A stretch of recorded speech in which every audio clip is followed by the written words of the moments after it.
Shalom Elohim, haleluya, puji nama Tuhan. Semangat pagi Bapak Ibu Saudara yang dikasihi Tuhan kita, Yesus Kristus. Jumpa lagi bersama saya Pendeta Samuel Mawuntu dalam Renungan Pagi. Ke 1727 hari Renungan Pagi ini mengudara. Puji Tuhan. Bapak Ibu Saudara yang dikasihi Tuhan, sebelum kita mengawali segala aktivitas kita di pagi hari ini, mari kita buka hari ini bersama Tuhan dengan mendengarkan firman Tuhan. Sebelum kita membaca, mendengarkan, dan merenungkan firman Tuhan hari ini, mari kita berdoa minta pimpinan Roh Kudus. Kita berdoa. Bapa di surga, kami sangat membutuhkan kebenaran firman-Mu sebagai makanan tubuh, jiwa, dan roh kami. Kenyangkan kami dengan firman-Mu, puaskan kami, agar kami kuat menghadapi kerasnya kehidupan ini, dan tetap menjadi berkat, tetap menjadi terang Tuhan di antara kegelapan dunia ini. Kami buka hati kami, siap ditaburi benih firman, di dalam nama Tuhan Yesus, yang adalah firman Allah yang hidup. Kami berdoa, amin, haleluya. Bapak Ibu Saudara yang dikasihi Tuhan, bersama dengan saya kita akan belajar Alkitab dari kitab Kejadian sampai kitab Wahyu. Dan sekarang ini kita sudah ada di kitab Keluaran pasal 23, ayat 24 sampai ayat 26. Di bawah perikop janji dan teguran kepada Israel. Demikian firman Tuhan. Janganlah engkau sujud menyembah kepada Allah mereka atau beribadah kepadanya, dan janganlah engkau meniru perbuatan mereka, tetapi haruslah engkau memusnahkan sama sekali patung-patung berhala buatan mereka, dan tugu-tugu berhala mereka haruslah kau remukkan sama sekali. Tetapi kamu harus beribadah kepada Tuhan Allahmu, maka Ia akan memberkati roti makananmu dan air minumanmu, dan aku akan menjauhkan penyakit dari tengah-tengahmu. Tidak akan ada di negerimu perempuan yang keguguran atau mandul. Aku akan menggenapkan tahun umurmu. Amin. Haleluya. Bapak Ibu Saudara yang dikasihi Tuhan, dalam paragraf ini, firman Tuhan ini mau mengingatkan kepada kita untuk tidak kompromi. Amin. Saudara yang dikasihi Tuhan, firman Tuhan ini mau mengingatkan kita bahwa kita hanya boleh beribadah kepada satu Tuhan, yaitu Allah Abraham, Allah Ishak, Allah Yakub. Itulah Allah yang benar, Allah pencipta langit dan bumi. Hanya kepada Dialah umat Tuhan beribadah. Amin. Sudah perhatikan ayat sebelumnya, ayat 23. Sebab malaikatku akan berjalan di depanmu dan membawa engkau kepada orang Amori, orang Het, orang Feris, orang Kanaan, orang Hewi, dan orang Yebus. Dan aku akan melenyapkan mereka. Amin. Haleluya. Bapak Ibu Saudara yang dikasihi Tuhan, dengar baik. Orang yang disebutkan firman Tuhan dalam ayat ini, orang Amori, orang Het, orang Feris, orang Kanaan, orang Hewi, dan orang Yebus adalah suku-suku atau orang-orang yang menduduki tanah perjanjian, yaitu tanah Kanaan. Dan masing-masing suku ini, mereka masing-masing memiliki Allah yang mereka sembah menurut kepercayaan mereka. Padahal itu bukan Allah. Perhatikan saudara, semua daerah punya Allah sendiri-sendiri. Tapi umat Tuhan tidak boleh seperti mereka. Umat Tuhan itu hanya punya satu Tuhan. Tuhan Allah yang disembah oleh Abraham, Ishak, dan Yakub. Itulah Allah orang Israel yang umat Tuhan harus sembah. Di luar itu tidak boleh kita sembah. Saudara yang dikasihi Tuhan, perhatikan. Masing-masing daerah kita mempercayai, wah ini Tuhan dengan sebutan kita. Padahal menurut firman Tuhan ini, Tuhan Allah yang benar itu bukan Allah orang Amori, orang Het, orang Feris, orang Kanaan. Tetapi Allah Israel. Dialah satu-satunya Allah yang kepadanya kita umat Tuhan menyembah atau beribadah. Amin. Saudara yang dikasihi Tuhan, masing-masing daerah ada yang mentuhankan gunung, batu, pohon, dan lain sebagainya, saudara. Dan mereka sebut itu Tuhan, dalam tanda kutip. Yang sebenarnya itu bukan Tuhan. Saudara yang dikasihi Tuhan, ada Tuhan-Tuhan lokal yang diakui masing-masing daerah. Tapi sebenarnya itu bukan Tuhan Allah Israel. Walaupun penunjukannya itu kepada yang di atas. Saudara yang dikasihi Tuhan, penyembahan kepada Tuhan itu harus jelas. Harus satu pribadi, harus satu alamat. Dialah pencipta langit dan bumi. Yang disembah oleh umat Tuhan Israel, kepadanya lah kita orang-orang percaya menyembah. Amin. Bapak Ibu Saudara yang dikasihi Tuhan, perhatikan. Semua daerah punya dalam tanda kutip Allah masing-masing. Ya, masing-masing daerah punya Allah. Tapi pertanyaannya, apakah itu Allah yang kita sembah di dalam Kristus Yesus Tuhan? Atau masih samar-samar, saudara? Atau kita masih pakai tafsiran-tafsiran untuk membela budaya adat istiadat yang sudah dari sononya kita sembah, padahal itu bukan Tuhan Allah yang benar. Saudara yang dikasihi Tuhan, kita harus berhati-hati di sini. Yang harus kita sembah, yang kepadanya lah kita beribadah, hanya Allah orang Israel yang disembah Abraham, Ishak, dan Yakub. Itulah Allah yang benar. Haleluya. Perhatikan ayat 24. Janganlah engkau sujud menyembah kepada Allah mereka atau beribadah kepadanya. Dan janganlah engkau meniru perbuatan mereka. Tetapi haruslah engkau memusnahkan sama sekali patung-patung berhala buatan mereka dan tugu-tugu berhala mereka. Haruslah kau remukkan sama sekali. Amin. Bapak Ibu Saudara yang dikasihi Tuhan, pesan pertama dari firman Tuhan ini, jangan menyembah yang bukan Allah. Dengar baik, sesuatu yang menghalangi saudara untuk datang beribadah kepada Tuhan, itu bisa jadi berhala, saudara. Kalau saudara takut kehilangan pekerjaan saudara sampai saudara tidak beribadah kepada Tuhan karena kesibukan saudara bekerja, itu berarti pekerjaan saudara atau bos saudara itu sudah menjadi dalam tanda kutip Allah bagi saudara. Dan itu adalah perbuatan yang menyakiti hati Tuhan. Karena kalau kita menyembah selain dari Allah Abraham, Ishak, dan Yakub, itu berarti kita sudah menyembah dalam tanda kutip Allah-Allah lain. Sekali lagi, Tuhan itu Allah yang pecemburu, saudara. Ketika Tuhan melihat umatnya beribadah atau menyembah kepada Allah lain yang bukan Tuhan Allah Israel, itu membuat Tuhan sakit hati dan mengakibatkan Tuhan mendatangkan murka kepada umatnya. Saya kasih contoh. Saudara sudah memiliki kekasih hati. Saudara sangat cinta sampai cinta mati kepada kekasih hati saudara. Dan seminggu lagi saudara berencana untuk menikah. Tapi tiba-tiba di satu hari saudara menemukan beberapa chat mesra di media sosial kekasih hati saudara. Dan saudara juga menemukan ada beberapa foto-foto dan video mesra di HP kekasih hati saudara. Yang tinggal seminggu lagi saudara akan menikah. Sekarang saya mau tanya, gimana perasaan saudara? Apakah saudara bahagia? Ataukah saudara akan marah kepada kekasih hati saudara? Saya percaya saudara semua setuju, saudara akan marah kepada kekasih hati saudara itu, betul? Terlebih lagi Tuhan kepada kita. Tuhan telah menunjukkan kasih-Nya yang begitu besar kepada kita manusia. Dia memberikan nyawanya bagi kita. Karena cintanya yang begitu besar bagi kita. Orang-orang yang berdosa yang layak menerima hukuman. Tetapi Tuhan membuktikan cintanya kepada kita dengan cara mati di atas kayu salib.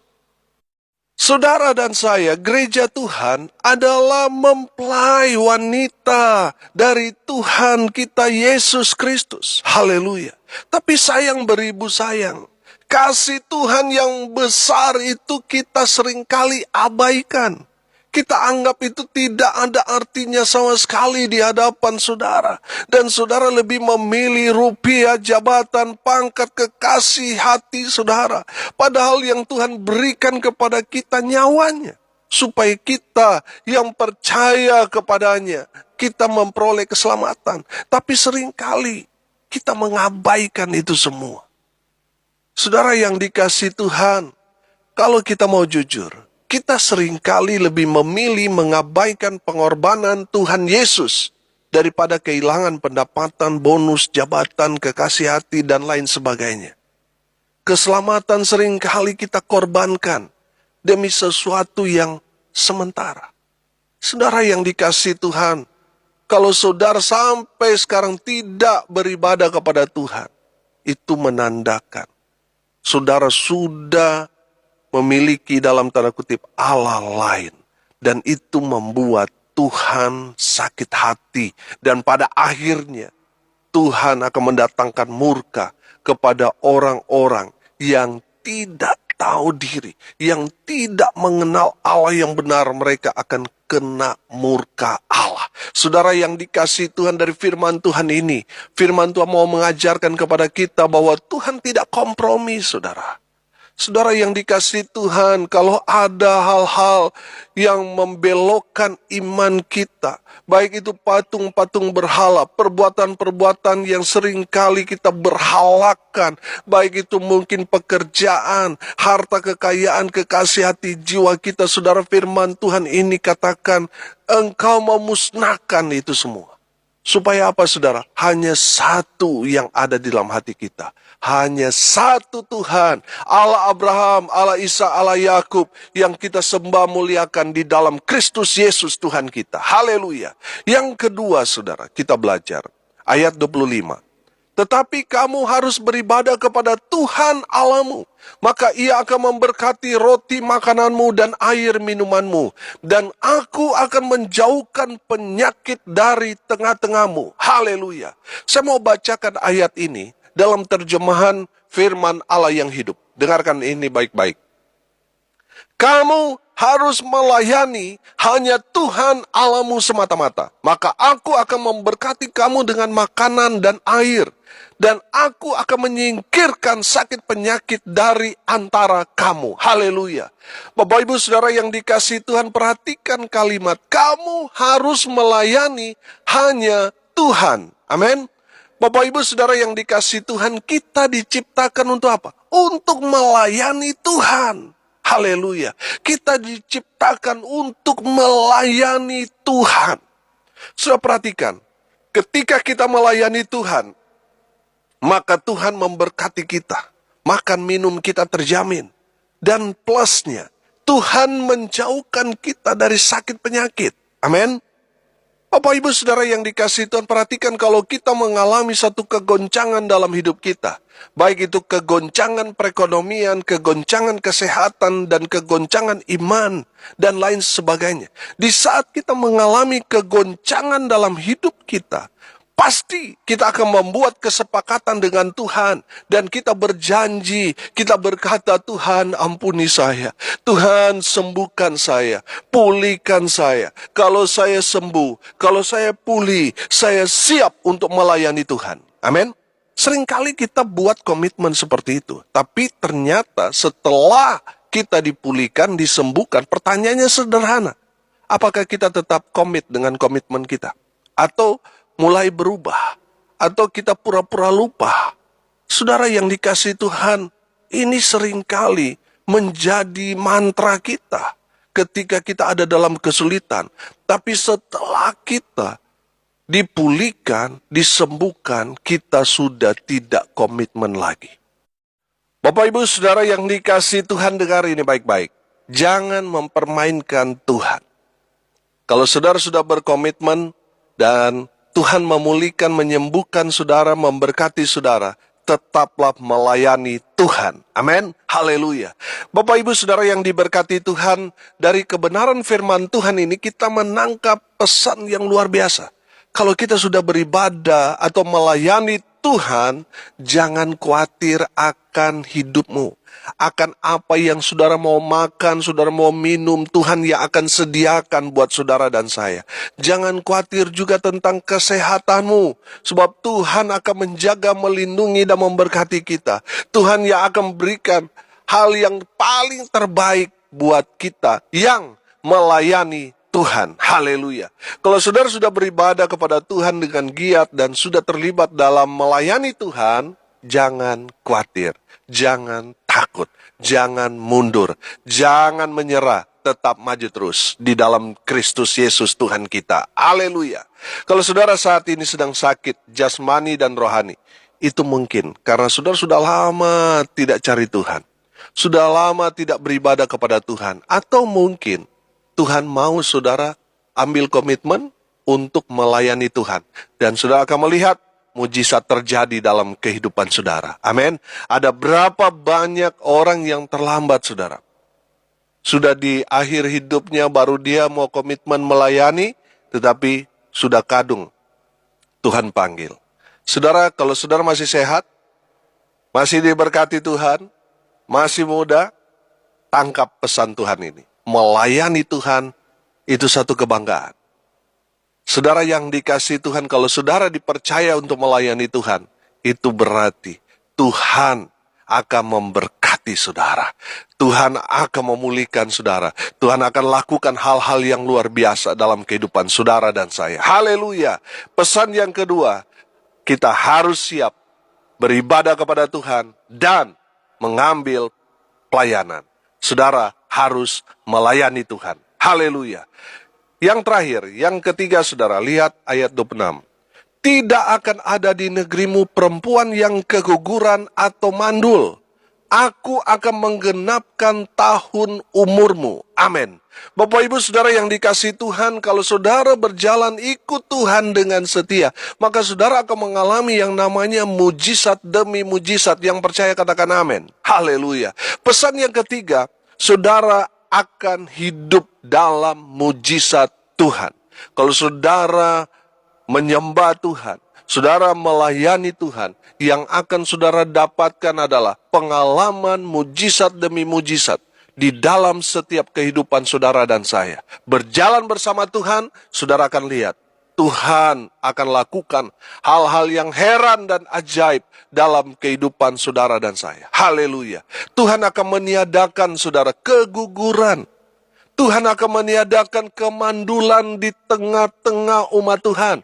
Pegang firman Tuhan ini saudara. Mungkin saudara saat ini sudah beberapa tahun menikah dan belum punya anak. Pegang firman Tuhan ini. Saudara yang dikasihi Tuhan, kalau saudara berjalan di dalam Tuhan, berjalan sesuai dengan kebenaran firman Tuhan, maka saudara akan mengalami mujizat Tuhan. Pegang firman Tuhan ini, Tuhan akan meniadakan keguguran dan kemandulan di tengah-tengah kamu. Haleluya. Bukan hanya itu saja saudara, tapi Tuhan akan menggenapkan tahun umurmu. Artinya apa? Umur panjang. Amin. Saudara yang dikasihi Tuhan, makanya seriuslah beribadah kepada Tuhan. Seriuslah cari Tuhan. Seriuslah melayani Tuhan. Seriuslah hidup di dalam kebenaran firman. Maka saudara akan melihat cara Tuhan yang heran dan ajaib memberkati kita dengan luar biasa. Saudara dan saya berhak atas mujizat-mujizat Tuhan. Sebab saudara dan saya adalah anak-anak Tuhan. Amin. Haleluya. Bapak ibu saudara yang dikasihi Tuhan, hari ini kita belajar.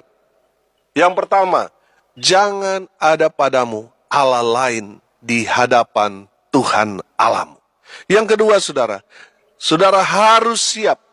Siap atau tidak siap, saudara harus melayani Tuhan. Saudara harus giat beribadah kepada Tuhan.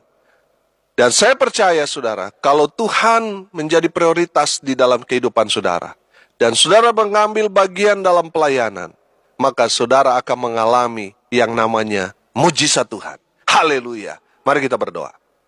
Terima kasih Bapa di surga atas kebenaran firman yang sangat memberkati kami. Berkati semua pendengar dimanapun mereka berada. Tuhan memberkati hidup mereka, rumah tangga mereka diberkati, usaha pekerjaan pelayanan mereka. Tuhan buat mereka beruntung dan berhasil dalam segala hal. Hamba berdoa untuk mereka yang sakit, Tuhan sembuhkan. Yang lemah, Tuhan kuatkan. Mereka yang hari ini saat ini berduka cita, Tuhan memberikan penghiburan sejati kepada keluarga yang ditinggalkan. Mereka yang hari ini berulang tahun, Tuhan Yesus memberkati dengan umur panjang, kesehatan, kekuatan dari Tuhan, menyertai hidup mereka selalu. Hamba berdoa biarlah berkat surga turun memenuhi semua pendengar. Bapak Ibu Saudara yang dikasihi Tuhan, arahkanlah hatimu dan terimalah berkat dari Tuhan Yesus. Tuhan memberkati engkau dan melindungi engkau. Tuhan menyinari engkau dengan wajah-Nya dan memberi engkau kasih karunia. Tuhan menghadapkan wajah-Nya kepadamu dan memberi engkau damai sejahtera. Di dalam nama Tuhan Yesus, sumber segala berkat. Bapak Ibu Saudara yang percaya diberkati Tuhan, katakan amin. Puji Tuhan. Bapak Ibu Saudara yang dikasihi Tuhan, kalau saudara merasa diberkati melalui renungan pagi ini, bagikan juga kepada saudara-saudara yang lain, supaya mereka juga diberkati, karena untuk itulah kita dipanggil untuk jadi berkat. Salam kasih dari Bali, saya Pendeta Samuel Mawuntu. Sampai jumpa besok pagi. Tuhan Yesus memberkati kita semua. Haleluya.